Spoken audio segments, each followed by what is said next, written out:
Dinadakdakan lang ni Andy Gimao ang mga kalaban sa quarterfinals. Hype na hype ang commentator at tinawag pa na Flying Filipino si Andy. Naghalimaw na naman sa Canada ang ating pambato. Uminit pa sa 3-point line. Showtime ang batang mamaw.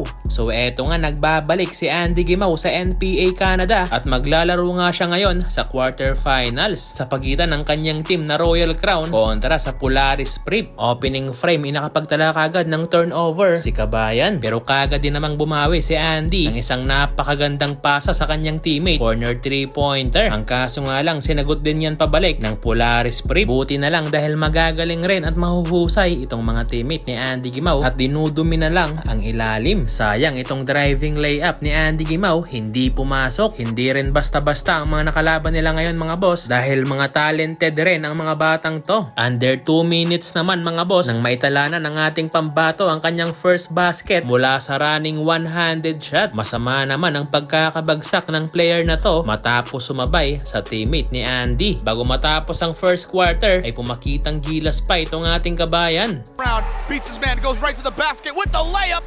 Tabla sa 22 ang laban sa pagtatapos ng opening frame. Nakasama pa si Andy Gimao sa mga all-star player sa ligang to, ang NPA Canada. Talagang nagbubunga na ang napakagandang performance ni Andy Gimao sa Canada dahil sa sobrang dami ba naman ng mga top prospects sa ligang to, ikabilang pa si Andy Gimao sa mga napili bilang all-star player. Sa second quarter mga boss ay pumukol kagad ng 3 itong si Andy at eto pa ang kanyang teammate, fast break slam dunk. Sinasamantala ng Royal Crown ng kanilang height advantage dito sa halfway mark ng second frame. Andy Gimao from downhill 3-pointer at napaturo pa sa kanyang mga teammate. Kaya dahil dyan ay napatimeout kagad itong kanilang mga kalaban. Grabe pa si Andy Gimao sa play na to. Kinuhaan ng rebound ang malahiganting sentro ng Polaris Prep. End of second quarter mga boss ay nakuha na nga ng Royal Crown ng kalamangan 35-30. Pero baba din yan kagad sa 2 points dahil sa mga outside shooting ng kalaban dito sa third quarter. At eto na naman ang ating Kabayan, another nice kick out pass sa corner para sa 3-pointer ng kanyang teammate. At kasalukuyang dinudumi na rin ng mga big man ng Royal Crown ang painted area. Ang kaso sinuswerte naman sa 3 itong kanilang mga kalaban. Buti na lang dahil pumapasok rin itong mga 3 ng Royal Crown. At eto pa, poster dunk ng sentro ng Royal Crown. Grabe yun mga boss. Nagkaroon pa ng momentum ang Royal Crown sa last minute ng third quarter. Kaya natapos ang third frame, nalamang na ng 11 points ang Royal Crown, 58-47. Fourth quarter mga boss, inabutata kagad itong ating Kabayan ng napakahabang big man ng kalaban. Pero eto ang bawi mga boss ng ating Kabayan. Na-hype pati ang commentator at tinawag pa na Flying Filipino. Hall's foot was on the line, but it was a little bit. Oh my goodness, it doesn't matter.